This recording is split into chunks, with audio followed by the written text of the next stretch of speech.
जय सच्चिदानंद।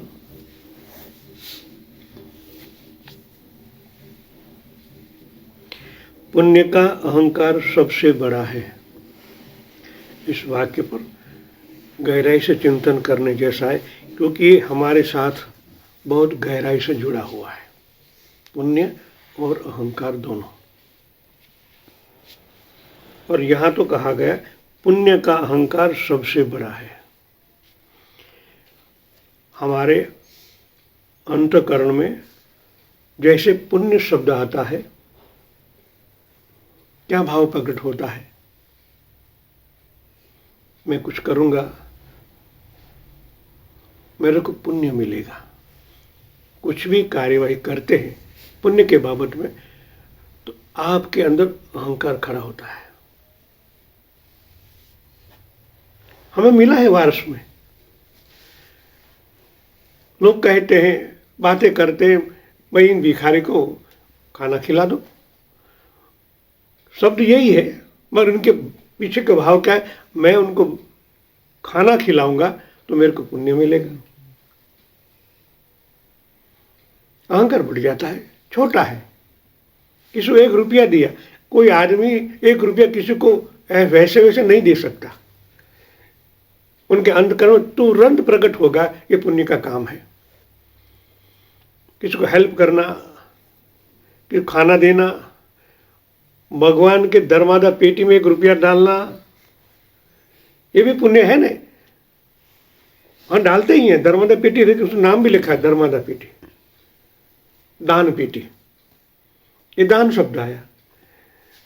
दान के पीछे ही हमारे अंदर, हाँ मैं डालूंगा, मेरे को पुण्य मिलेगा। और अहंकार, आप 1 रुपया दिया अच्छी बात है, किसी को खाना खिला बहुत बड़ी बात है, मगर आप निस्वार्थ निष्कर्म नहीं कर सकते हो। अहंकार आता ही है। और सबसे बड़ी बात क्या है? 1 रुपया दान दिया है, भिखारी को खाना खिलाया है, अच्छी बात है, तुरंत रिकॉर्ड होता है, मगर साथ साथ में आपका अहंकार भी रिकॉर्ड हो जाता है। ये बड़ी बात समझने की है। वो तो अच्छा हो गया, खाना खिलाया, उनके जठराग्नि शांत हो गया, बड़ी बात है, आनंद मिला उनको, रिकॉर्ड हो गया आपके खाते में, मगर आप उनके साथ साथ अहंकार भी रिकॉर्ड हो गया। और भी बात है, गहराई से देखो। जब पुण्य और अहंकार साथ में रजिस्टर हो गए, जब वो वापस आएगा 1 रुपया से 1000 रुपया, तो अहंकार भी कितना बड़ा होके आएगा। दोनों साथ में है ना, एक साथ में बोए हैं हमने, तो रुपया तो अवश्य आएगा। वो नियम है भगवान का। 1 दाना से 1000 दाना करने की ताकत उनमें है, और हमें मिलता ही है, हम देखते हैं। रुपये के साथ 1000 रुपये तो आएगा, मगर 1000 गुना अहंकार भी आएगा। उनका क्या करो? फिर पुण्य कमाओगे, फिर अहंकार बढ़ेगा। पूरे जीवन में कई जन्मों से हम यही तो करते आए हैं। भगवान ने इसलिए तो कहा निष्काम कर्म कर। कोई स्वार्थ बिना काम करोगे तभी शुद्ध रुपया हमारे हाथ में आएगा, और शुद्ध रुपया से हमारे घर में शुद्ध लक्ष्मी आएगी। अहंकार वाली लक्ष्मी आ गई तो तोड़ फोड़ कर देगी। इसलिए अष्ट लक्ष्मी की बात होती है। निस्वार्थ भाव की लक्ष्मी आपको पुण्य बढ़ोतरी करती रहेगी। क्यों? वैसा ही बोते रहोगे, 7 पीढ़ी तक चलेगा। हमने कई जगह देखा, 1 पीढ़ी नहीं रहती है। लक्ष्मी जी आती है, पीछे से लात लगा देती, छाती फुला देती है, और जाती है और लाती लगाती है। ऐसे बेवड़ हो जाते हैं, जिंदगी भर याद रखे, ऐसा हो जाता है। इनका कारण यही है, अहम। जो भी कार्य करे सावधानी दृष्टा भाव से करे, एक करुणा का भाव करके करे। करुणा उनके साथ लगे। 1 रुपये के साथ करुणा, भले आपके पास जितना भी हो, 1 रुपया भी बड़ा है।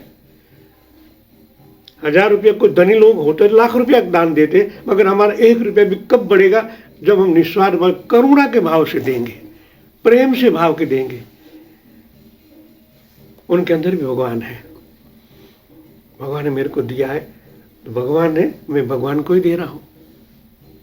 तो करुणा भाव है, प्रेम भाव है, तो करुणा ही वापस आएगी। इसलिए यहां कहा गया पुण्य का अहंकार सबसे बड़ा है। इस हिसाब से सबसे बड़ा हो गया कि वापस इतना हजारों गुना वापस आता है।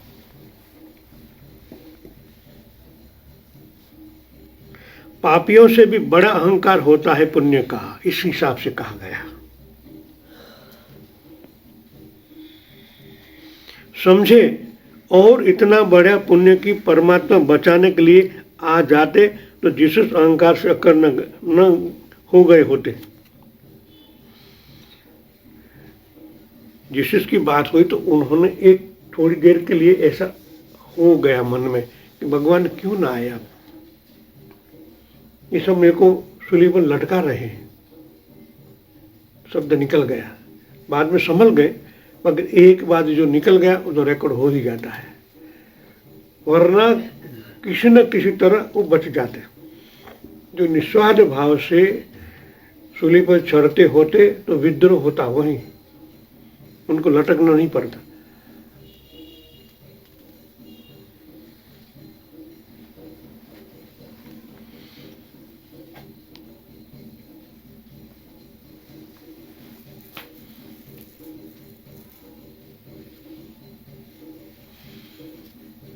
यह अवसर दिया परमात्मा ने जीसस को। यह वास्तविकता घटित थी। यह बहुत बड़ा महोत्सव था जो जीसस के अंतराल में घटित हुआ। एक बार की झुक गए और उसी झुकने पर पल में जीसस क्राइस्ट हो गए। बलिदान सफल हो गया, लोगों के दिल में भावनाएं प्रकट हुई। तभी तो आज क्रिश्चियन धर्म बड़ा है, ईश्वर की कृपा से तो बढ़ा। उसे झुकने पर सिद्धार्थ भगवान बुद्ध हो गए, उसे झुकने पर महावीर हो गए, और उसी झुकने पर संसार में अनेक उच्च कोटि के संत, महात्मा और सिद्ध साधक हो गए। उसी झुकने में महापर्व आ गया, समर्पित हो गए। बूंद अथाक सागर में समा गई और सागर हो गई। बात तो बूंद की आती है, सागर में समाने से पहले बूंद का आविष्कार क्या? जो शुद्ध है, तो शुद्धि उनका अंदर अवतरित होने के समय जो है वो ही बोया जाता है सागर में भी। और मैली बूंद होगी तो मैला आविष्कार होगा, तो सागर में भी वो अवतरित हो जाएगी। वहाँ का आसपास का जो परमाणु है वो भी मैला हो जाएगा, किसी न किसी के पास तो जाएगा ही। तो हम जब परमात्मा से मिलते हैं शुद्ध होकर ही ऊपर जाते हैं। इसलिए हमारा ये चक्र विशुद्ध चक्र है। शुद्ध हुए बिना ऊपर इजाजत नहीं है, क्योंकि परमात्मा संपूर्ण शुद्ध चैतन्य है। जब आप शुद्ध चेतन होते हो तभी आपकी एंट्री विशुद्ध चक्र से ऊपर होती है। इसलिए वहाँ तपना पड़ता है, गला सूख जाता है, गर्म हो जाता है, सूजन आ जाती है। शुद्ध होने का प्रोसेस वहाँ हो रहा है।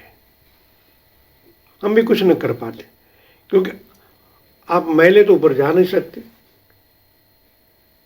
भजन है, मैली चादर ओढ़ के कैसे बिहार तुम्हारे आऊं। मैली चादर ओढ़ के कैसे द्वार तुम्हारे आऊं। इसलिए कहा गया है शुद्ध होने के बाद ही परमात्मा हम कहा हमारा स्वीकार करते हैं।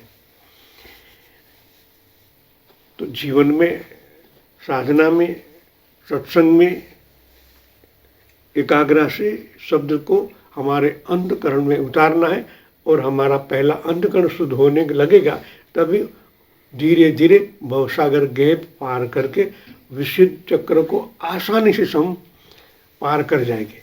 यहाँ तो जैसे वैसे वैसे ऊपर चढ़ गए, मगर वहाँ अटकाव है, वो आत्म तत्व है। शुद्ध होने के बिना आपकी एंट्री नहीं होगी। तो पहले से ही हम ऐसे काम करें, सीधी एंट्री हो जाए। परमात्मा हमको लेने के लिए तो आए हैं, मगर जहाँ तक अशुद्धता है वहाँ तक वो अपना हाथ नहीं दोहराते हैं। भावना तो ऐसी होती है ना, वो हाथी की बात है, हाथी ने पुकारा भगवान को, पर वो मगर ने उसको पकड़ लिया था, गजेंद्र मोक्ष। तभी उनको भगवान ने सहाय किया, पूर्णता से पुकारा तब। मानो हाथी था, अहंकार का है, कितना बल है उसके अंदर, मगर मगर के सामने हार गया और मृत्यु सामने दिखने लगी, तब भगवान को पुकारा।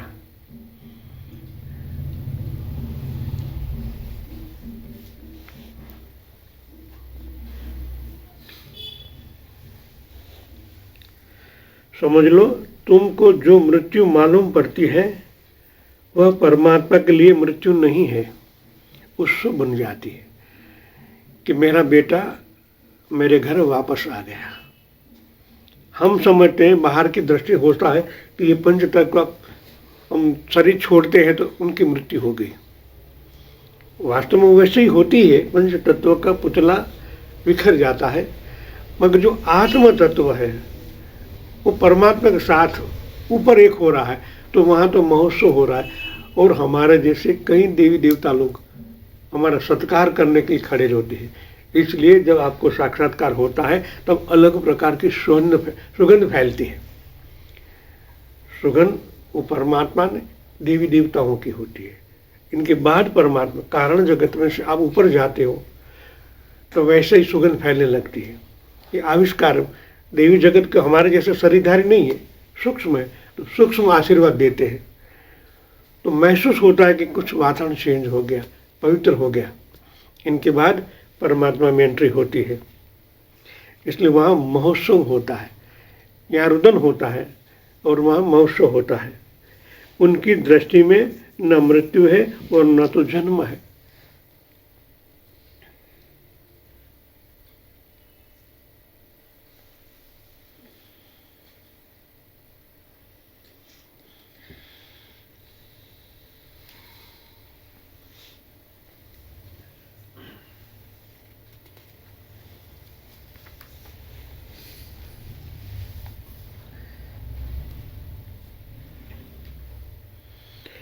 परमात्मा की दृष्टि में मानव शरीर एक खिलौने के समान है। ईसा सूली चढ़ रहे हैं, शुक्रात को जहर दिया था और मंथर को गर्दन काटा जा रहा था। परमात्मा तटस्थ है, निरपेक्ष है। आत्मा से शरीर अलग हो रहा है, उसे अलग तो होना ही था।